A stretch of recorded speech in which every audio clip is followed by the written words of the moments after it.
Hey, well, good morning again. We're back out in the garage. Today's festivities, we're going to wire it to bazookas.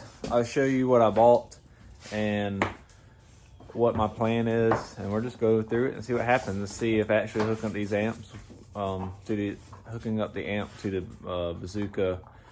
They're either 6 or 6.5. I think they're 6.5. That's in the factory location on this Trans Am, if they will handle it, sound good, bad, or just hook it back at the factory. And that's another thing I want to do, is try to hook it up where it's reversible. So, what we bought. I'm missing a set screw in my amp. I couldn't find one the right size, so we're just going to use one of these M6 and cut it down and put a slot in it. And then we got our speaker wire. We got some 14 gauge.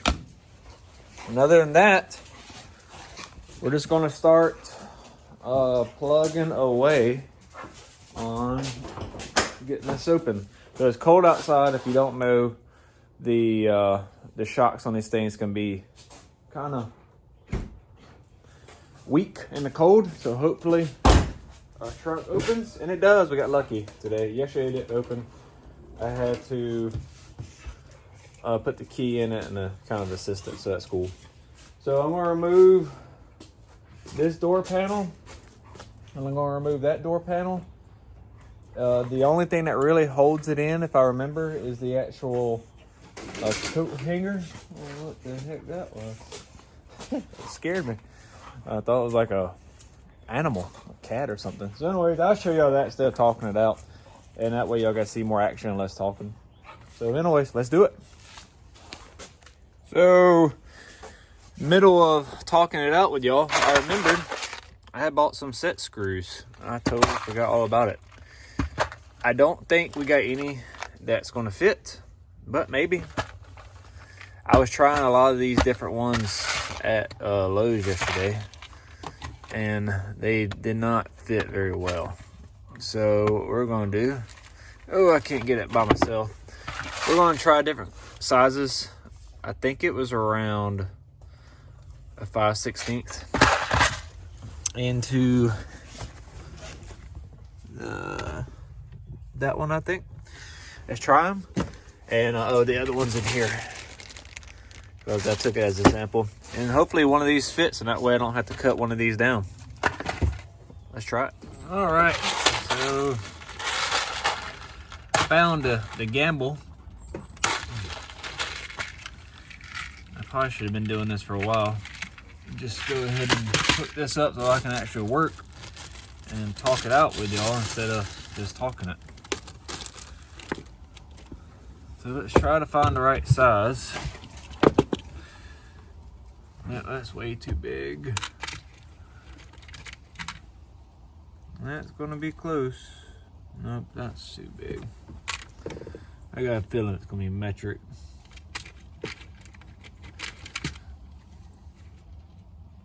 Probably. Ooh boy, that might be it, but it's too small. It's a lot shorter in length.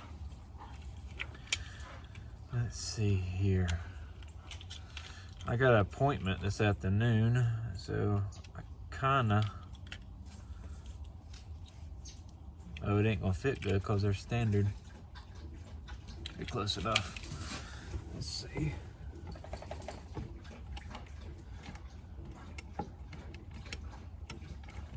Yep, it's gonna strip it if I put it in there. Dang, that would have been kind of cool. So definitely metric, but I'm not against put one of these in.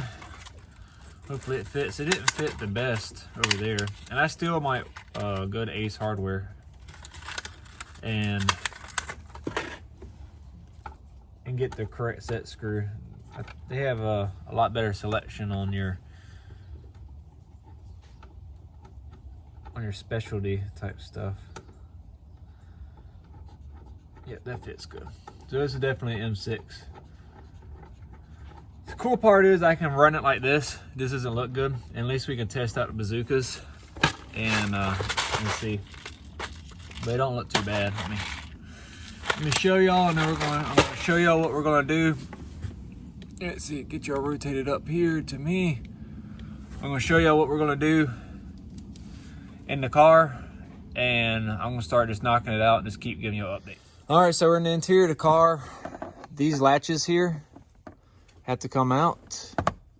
See, I got this screwdriver that I bent using it years ago, and it actually has been amazing, like a little pry bar effect. Oh, I dropped that.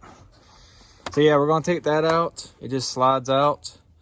Once you pull that fully out, and then this comes out. It's the same thing on the other side. And there's no screws that holds this panel on. You can see it just literally comes out. Our pillar here will hold it down. You can see how it goes under. We're probably going to have to pull up this. This just Phillips head screws. And I think that's going to be it, other than just sliding it out. So yeah, let me go and pull this, and I'll show you all what we got. Oh look, maybe right here too. That way we don't bend up the and it's just T-tops up and just some Phillips heads. So yeah, let's do that. Hey, so we're going to interrupt the video here and just ask you to please subscribe to the channel. A lot of the viewers aren't subscribed. I don't get that many anyways, but every one of them counts. It is motivating for me to see the subscriber count go up. Hey, and please leave a comment and like at the same time. You can like, dislike, it ain't a big deal. It's kind of right there below the video. And if your subscribe button is red, that means you're not subscribed. Just, go ahead and turn it gray. And like or dislike, and then a little bit lower below there is a little comment section. You can just put, this video is no good, too much talking, I don't like this little intermission. I don't care. Just please do it, and then, hey, I appreciate it. Back to the video. All right, so we got this side out, and that literally took about 2 minutes just to teach somebody on this interior. This panel just pops out. Just pull it out. It ain't that big of a deal. I mean, well, this side you can't do it because it has these screws, these little quarter turns, but it just pops on out. The only thing that's kind of a pain in the butt is you got these clips here. So you got to kind of, once you get the top out, you still need to get like pull here and get to come out and then over. So not that bad. I forgot I had to take that out before we could take out our main panel. So we'll go in the car. We pulled this piece, like I said. I'll show you. This is it. All it does is when this goes in, it pushes these sides out. That holds it in. All I did was remove one screw here, and that was allowed. I could pull that to the side, and I was able to get the panel to unhinge over here. And then we just slid our T-top up, 2 screws, and that uncovered that. And I slightly pulled the seat off of our bracket here, which is off. I've been noticing something's wrong with my bracket. I might fix that. It's probably gonna be another day. But it's all the way down here. When I reinstalled this seat, I did something wrong. Anyways, let's see if I can't get y'all turned. This is our bazooka factory replacement sub. You can see all our splices from our rat damage. This is where he was living for a little while. In fact, you can see a little bit of evidence in here. There's some trash and whatnot still from him. I try to vacuum a lot of this out. But anyways, we're gonna take this out. In fact, I might just cut these zip ties because I see the wires. And then just run our wire back. That's pretty much what we're doing, is run on the back. And then on the other side, the same thing. So I'm gonna go ahead and get that set up, and y'all see y'all in the next clip. All right, so we're knee deep into this. Just wanted to pick it up.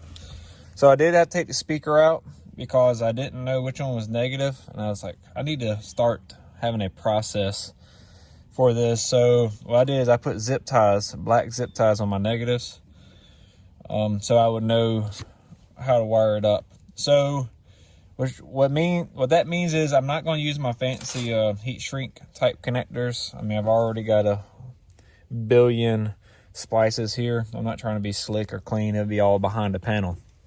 So I'm using a blue butt connector, and then they fit with both of them with this gauge wire. So on this side, since I'm offset with a little bit bigger butt connector than what I should be using, I'm folding this one over. So what I did is I just cut my normal length and then folded over the wiring so I can give the crimp a better surface area to crimp on. And this will help prevent the wires from coming out as easily because it's doubled over and just crimping better. It doesn't give anything for power, amperage, wattage, any of that stuff. It's just literally a better crimp.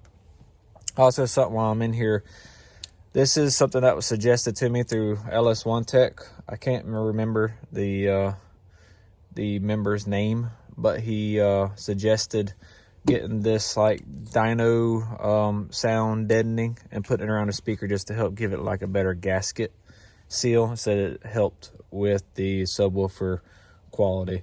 So that's what I did. I've had it for years. You can see it's falling apart. This is actually stuff from Home Depot. It's roofing material. It came in this like 6-inch roll.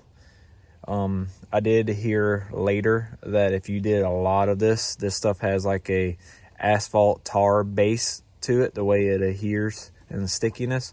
And if you, some people will buy this stuff off Amazon that's like does the whole car, and your car smell like a freshly paved road, which most people doesn't care for. So anyway, that's what's going on with this. I never smelled any of that stuff. I don't think it was enough to matter. But just wanted to show you how I identified my grounds and how I'll start doing it in the future, and then just the doubling over your wiring just to give it a better crimp. All right, to the next one. Next clip. All right, so that's wired up. I just want to give it a little bit of a tool review, what I have going on. So these are some Home Depot tools you can get from Electrical Owl. Ken Tools is a really good name brand. I have used Snap-on. I have used several other brands. This Home Depot stuff is perfectly fine. That's what I use to strip the wires. They are super sharp. They're sharper than any tool I've got off the tool truck. And it's just too easy. They're at Home Depot. I've had them for 5 years. This crimper, I used to use ratcheting crimpers and everything, but for butt connectors, this non-insulated one, it gives me the best crimp. You can see how it really dives into that crimp and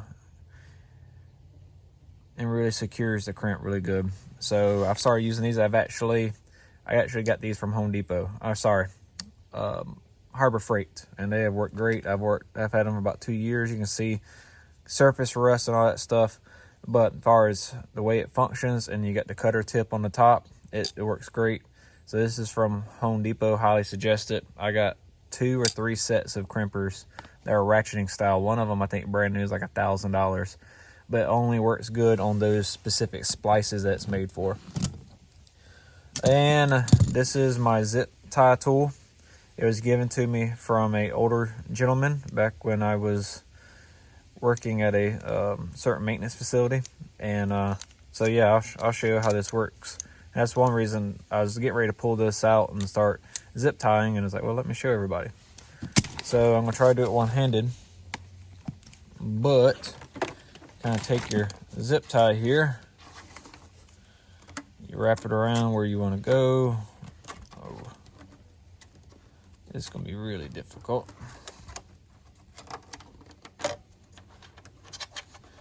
And I started buying my zip ties from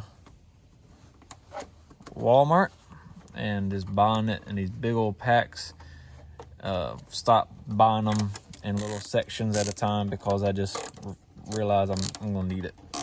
So I think I got like 6 bags of zip ties right now. So you can tell I'm used to working sometimes in these tight spots because I can't believe I did that with one hand. So you got your tag here, right? So what this tool has, you can see this little meter right here, and there's a thin line somewhere. Let's see if we can't. Yep, you can see it right there. That's and each number means how tight you want it. So I got it set on like 1. And what you do is you feed it in this jaw, and once it hits that certain torque that you desired, see it, hear it tightening? And once it hits the torque, it cuts. See our tag in? And what you get is a very flush cut that won't cut you while you're working on it. And so yeah, I just use these throughout the whole car, and you can run down. It kind of saves time because you're not constantly using your pair of cutters, and plus it gives a cleaner cut. So yeah, I'm going to start just zip tying this on back, and hopefully we don't have to reverse this, but you can see our other tag ends for our wires, and we'll do something like cover these up with some electrical tape or something.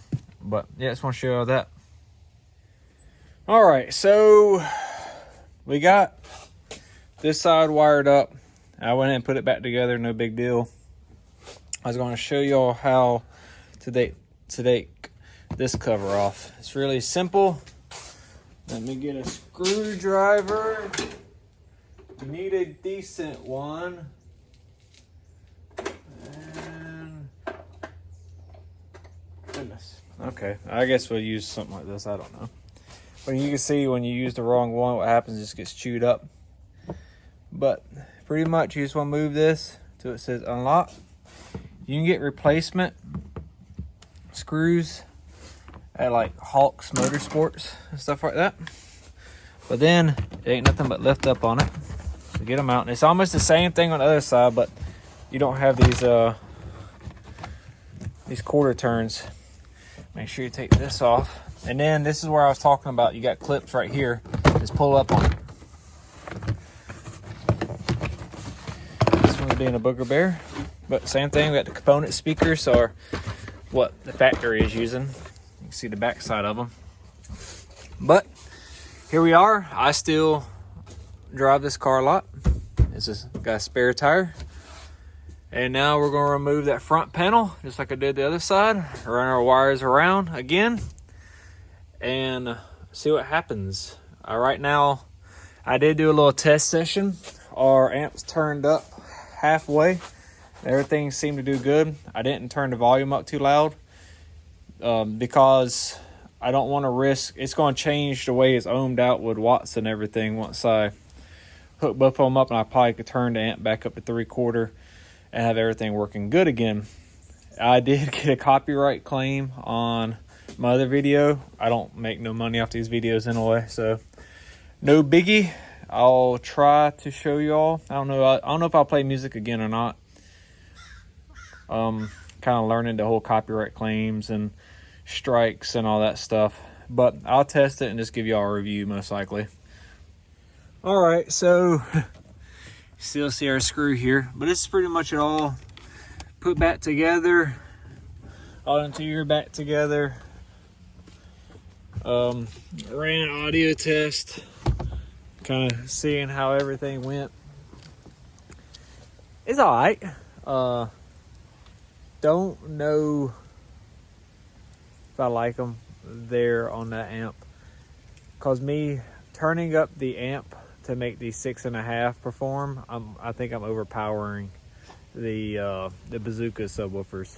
So I'm gonna leave it for a little while and see.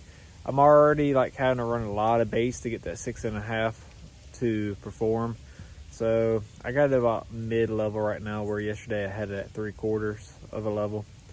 So they're not in boxes, they're just in the panel and